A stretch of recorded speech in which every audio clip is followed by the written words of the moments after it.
Hey, I'm Brett Harvey, the debate coach here at Mississippi State University. Welcome to the second video in our series on International Public Debate Association, or IPDA debate. In our first video, we gave an overview of how IPDA debate works for people who are new to the activity or considering trying it for the first time. So if that sounds like you, we'll put a link to that video in the notes below, and you might want to check it out first. In this video, we're going to cover one of the most unique features of IPDA debate, the topic strike, which is the process by which two debaters select the resolution they'll debate in a given round.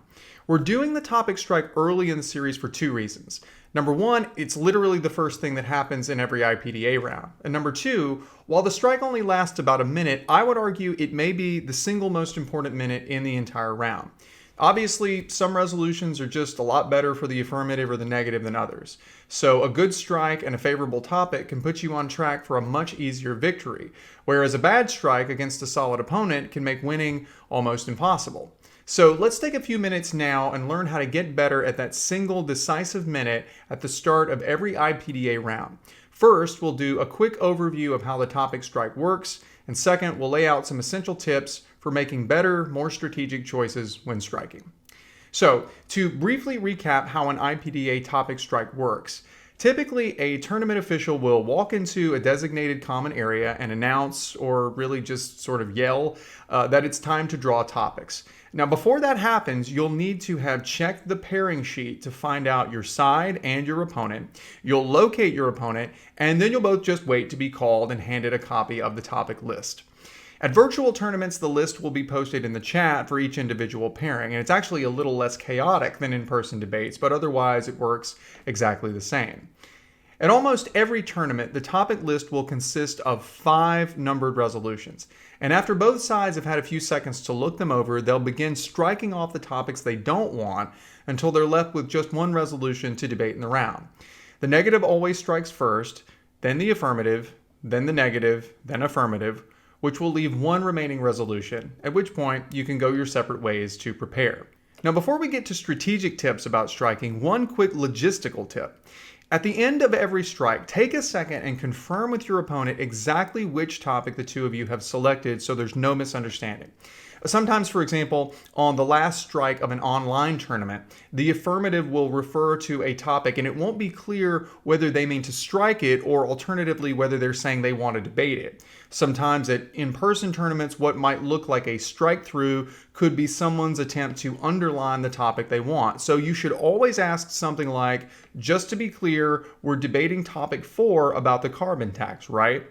If your opponent keeps the topic list, make sure you write down the resolution word for word. And at virtual tournaments, go ahead and type the selected topic in the chat just so there's no room for confusion. Now, there's a good reason for a little extra caution here. IPDA actually has a rule that if the debaters get to the round and can't agree on what topic they chose, the judge is required to assign a double loss. That is, a loss to both sides. You certainly don't want that, so take an extra second and be absolutely sure you're both clear on what was picked and what wasn't. So, now that we've recapped how an IPDA strike works, we're going to look at 8 tips to help you get better at striking.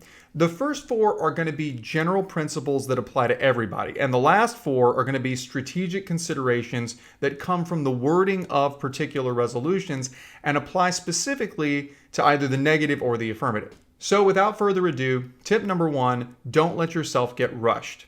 Usually the strike in IPDA happens pretty quickly, within about a minute to a minute and a half. But there's no strict time limit, so don't let yourself get rushed.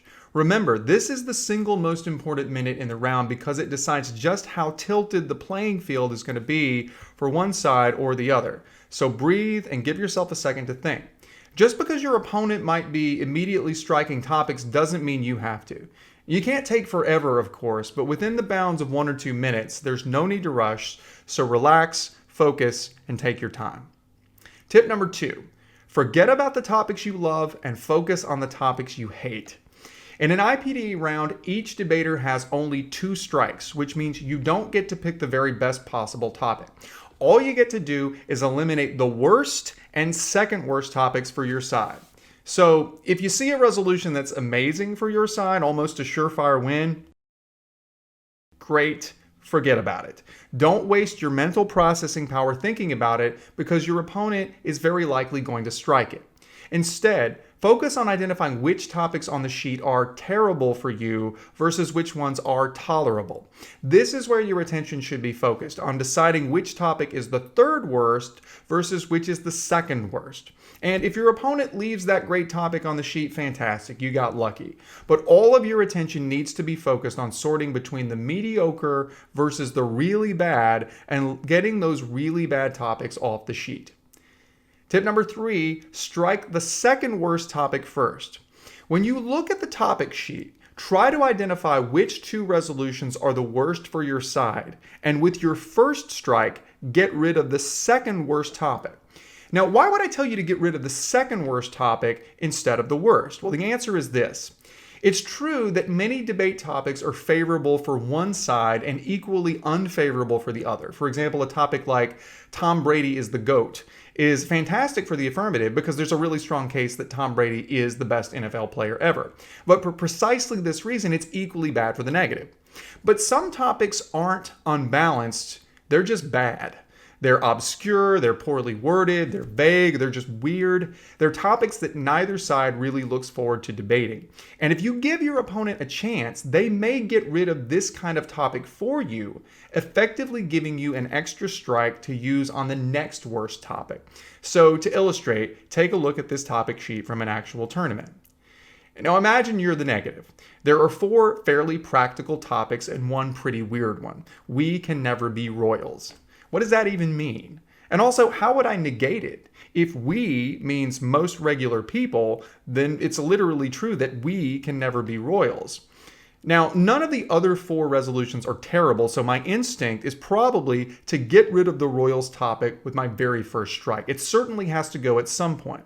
But I know I've got a second strike in my back pocket, and I know there's a chance my opponent just doesn't like oddball resolutions like this either, so I leave the royals for now and instead strike the EITC or Earned Income Tax Credit topic, maybe because I know more about it. So now, if your opponent impulsively gets rid of the royals, which trust me, there's a decent chance they'll do, you effectively get an extra strike to eliminate the next worst topic. It takes a little thought and a little strategy, but overall, this will tend to get you a more favorable topic once every few rounds. Tip number 4. How much you know about a topic matters, but it's not the most important thing. A lot of brand new IPDA debaters fall into one very specific trap. You get the topic sheet, you see a bunch of random confusing topics, but among them is a single shining oasis, a topic you know a lot about. You're a comic book nerd and it's about comics. You wrote a paper on energy policy and it's about solar power. It's about your favorite sports team. Whatever it is, it's right there in your wheelhouse. Congratulations. But hold up for a second. Just because you know something about a topic doesn't mean it's an ideal topic for debate. As we're going to talk about in a second, the way a resolution is phrased can make all the difference. For example, if you're the affirmative and you love comic books, the resolution, Captain America is the greatest superhero of all time, still probably wouldn't be ideal for you. Why not? Well, there are just a lot of really great, inspiring, powerful superheroes out there, and it's tough to say that any one of them is the greatest, particularly a moderately powered one like Steve Rogers. So yes, of course, you should consider your familiarity with a topic. It can be a major plus factor, but it's far from the only factor, and it shouldn't override concerns about how the specific topic is written. And on that note, it's a perfect time to shift gears and look at some tips related to just that issue, how specific topics can be phrased favorably or unfavorably for the two sides. Now, to be clear, these tips are guidelines, not absolute rules. There are always exceptions. But even so, you're always going to want to bear in mind tip number 5, negatives should try to avoid vague topics. Vague topics are bad for the negative because the IPDA bylaws specifically give the affirmative side the ability to define the terms of the resolution as long as they're not abusive about it.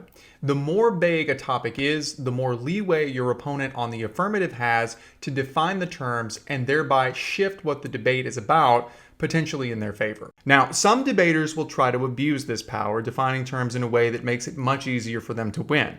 But even if they don't, At minimum, a vague topic will leave the negative side wasting at least a part of their prep time wondering what specifically they'll be debating. For example, consider these two facially similar topics. 1, it's time to unmask, and 2, statewide COVID-19 mask mandates should be repealed. Now, if you're the negative, which is better for you?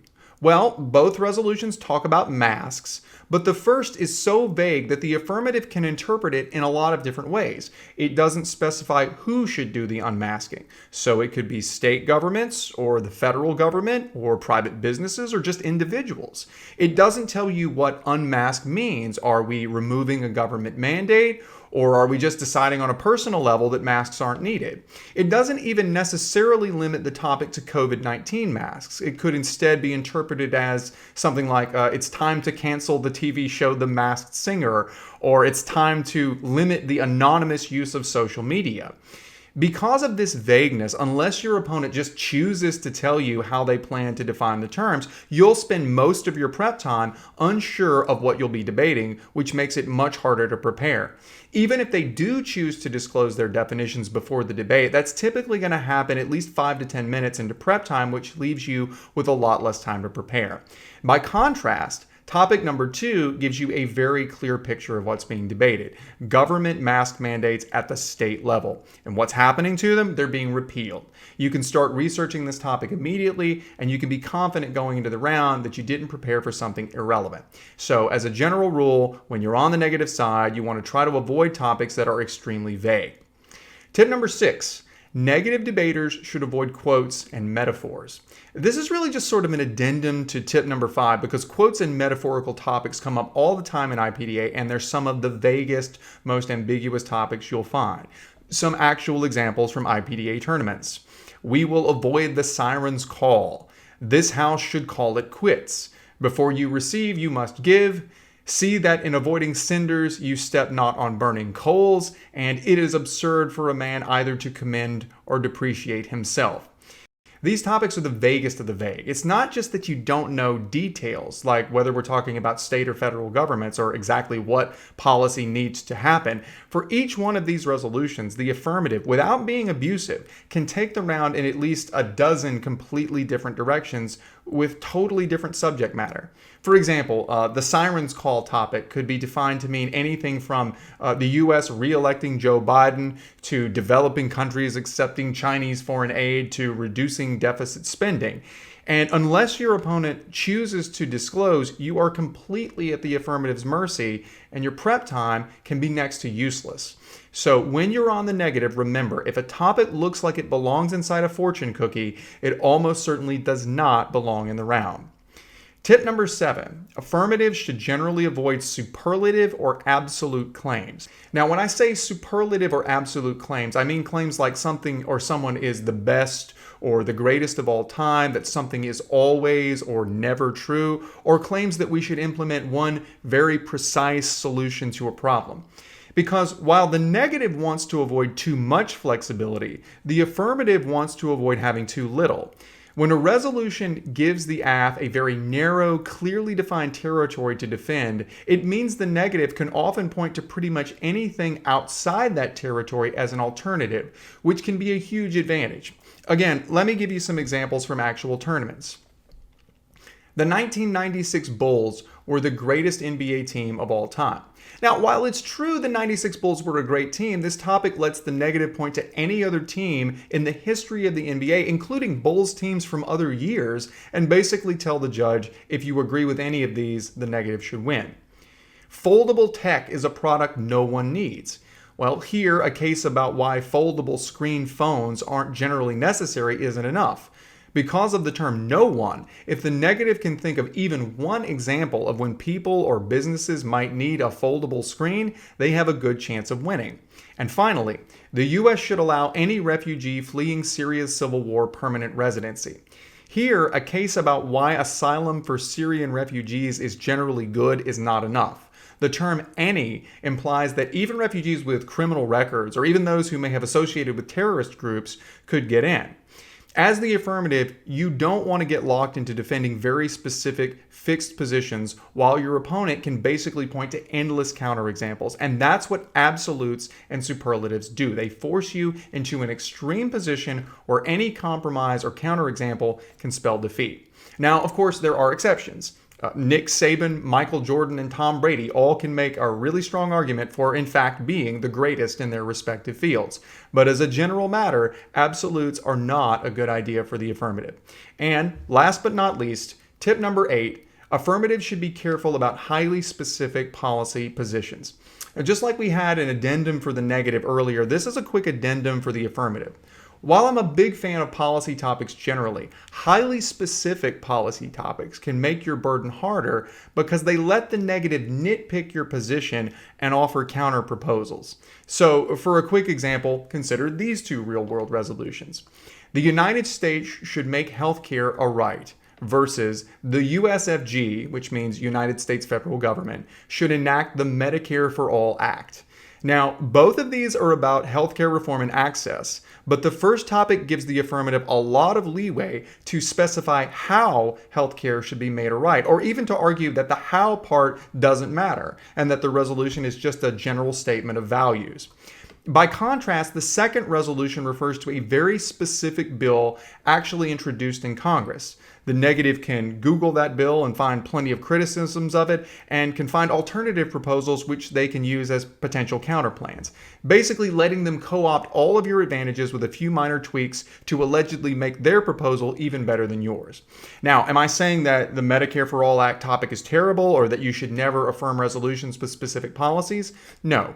There certainly are times when these will be your best option on the strike sheet, but just be aware that all things being equal, a highly specific policy proposal is going to give you less flexibility and give the negative more. And so there you have it. Some basic guidelines that can help you avoid coming back from an IPDA topic strike with a really bad topic and an uphill battle on your hands. Remember, like everything else, these tips are guidelines. They will not magically result in a great topic every round, and in some cases, your brain or your gut will tell you to make an exception, and it may work out really well for you. But overall, if you follow these tips and apply a little common sense, you're going to start the IPDA round off in a stronger position most of the time. Remember, the whole idea behind IPDA is to let more people and more schools participate and reap the benefits of debate competition. So if this video has helped in some small way, we're really glad. If you have questions, don't hesitate to drop them in the comments below, and hopefully soon we'll be adding more videos in this series on things like case construction and IPDA specific rules. Until then, just remember, as we always say on this channel, debate is for everybody, so work hard, have fun, and hail safe.